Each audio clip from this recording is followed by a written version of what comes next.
Pinarello EP3 mga boss, carbon road bike. Small size lang to mga boss. Tara, check natin ang specs nito. Sa size nito, ang top tube niya ay 50 cm. Ang seat tube naman niya ay 48 cm. Small lang siya mga boss. Seat clamp niya, Pinarello na, stock na mga boss. Sa seat post niya, carbon, most stock na rin to. Ang most component niya ng Pinarello mga boss. Side seat niya, Pinarello na rin yan. Steam niya, yan, Pinarello na rin, carbon, Lodi, carbon din mga boss. Oh.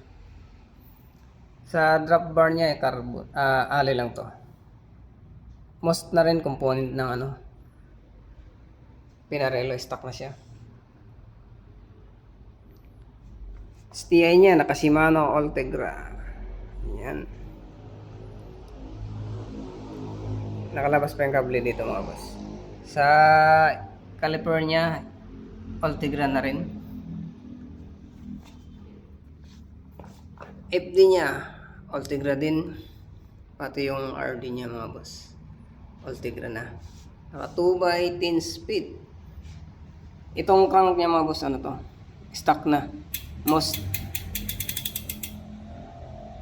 5034. Ayan. Most carbon to mga boss ito. Mismong crank niya, carbon. Halotech bottom bracket.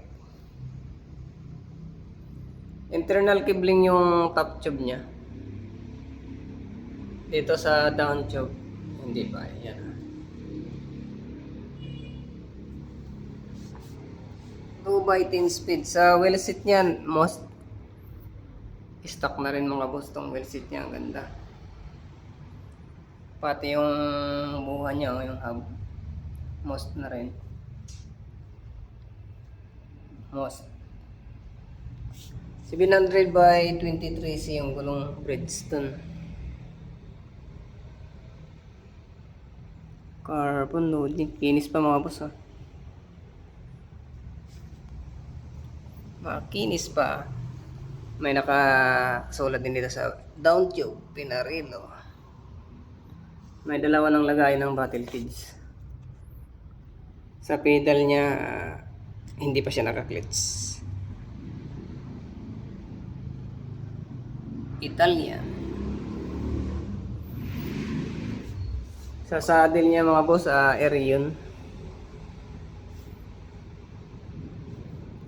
And mga boss, price nito 50,000 mga boss. Negotiable yan sa 50. Available to mga boss kay Japan Portal. Follow nyo lang yung page na Japan Portal.